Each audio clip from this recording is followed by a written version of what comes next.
He was personally incorruptible. He slept on a simple mat, stitched prayer caps with his own hands to earn a modest income, refused to touch the imperial treasury for personal use. By every measure of personal piety and discipline, Aurangzeb was extraordinary. He was also the emperor who spent the equivalent of entire centuries of accumulated Mughal wealth on a single war he never won, and left behind a vacuum so total that it swallowed the richest empire in history within a generation. This is not a story about a bad man. It is a story about how the right intentions, applied with the wrong strategy, at the wrong scale, for the wrong duration, can destroy everything they were meant to protect. When Aurangzeb took the throne in 1659, after imprisoning his father Shah Jahan and defeating his brothers, he inherited the largest and richest Mughal empire in history. Annual revenue had reached approximately 38 million British pounds, more than any European state of the era. The army stood at 500,000 soldiers. Trade routes from Surat to Bengal were generating consistent silver inflows from global commerce. The empire was not just wealthy. It was structurally sound, administratively functional, and geographically vast. Aurangzeb would reign for 49 years. Longer than any Mughal emperor before or after. And by the time he died, nearly every one of those structural advantages had been consumed. In 1681, Aurangzeb made the decision that defined his reign and destroyed his empire. He moved his entire imperial court from Delhi to the Deccan Plateau in southern India, to personally command a military campaign against the Maratha kingdom. He took his court, his treasury operations, his administrative apparatus, and his 500,000 soldier army south. He never returned to Delhi. Not for 1 year, not for 10. For 27 consecutive years, the emperor of the world's richest empire lived in a military camp, besieging forts one by one, fighting an enemy that refused to be beaten. The Marathas, under Shivaji and then his successors, never fought Aurangzeb directly. They did not need to. They used the mountains and forests of the Deccan the way water uses cracks in stone, finding every gap, never offering a fixed target, draining energy without decisive engagement. Aurangzeb captured over 200 forts. The Marathas simply appeared elsewhere. Every capture cost months, enormous resources, and hundreds of lives. Every victory solved nothing. Historians estimate that between 70 and 80% of imperial revenue during the Deccan campaigns was being spent on military operations. This single figure explains everything. Akbar, the empire's greatest administrator, had spent 30 to 40% on military while simultaneously investing in trade infrastructure, agricultural development, roads, and administrative capacity. The remaining surplus built the system that generated wealth for generations after him. Aurangzeb reversed this entirely. With 70 to 80% consumed by war, there was nothing left for investment, for maintenance, for the administrative functions that kept provinces loyal and productive. The empire was eating itself. At the campaign's peak, feeding and supplying 500,000 soldiers in the field, far from the empire's northern agricultural heartland, required logistical chains that stretched thousands of miles. Grain, weapons, horses, elephants, camp followers, medical support, pay for officers and soldiers, all of it flowing south, none of it returning as economic productivity. The Deccan offered poor agricultural land compared to the northern plains. The revenue generated from captured Deccan territories did not come close to covering the cost of capturing them. While Aurangzeb was fixed in the south, the northern provinces were ungoverned in any meaningful sense.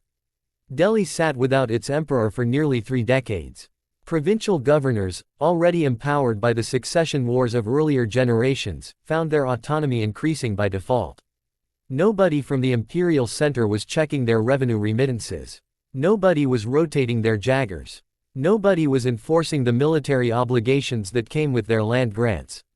The Jat communities around Agra and Mathura, angered by the destruction of their most sacred temple, rose in rebellion and disrupted agricultural revenue in the empire's heartland. The Sikhs of Punjab, transformed by Aurangzeb's execution of their guru into a militarized force, began asserting independence in the northwest. The Rajputs, who had been the military backbone of Mughal power since Akbar built his alliance with them, withdrew their loyalty after Aurangzeb reimposed the jizya tax on Hindus and broke the century-old policy of religious partnership. Each of these rebellions required military response. Each military response required resources. Resources that were already mostly gone, sent south to a war that produced no corresponding revenue.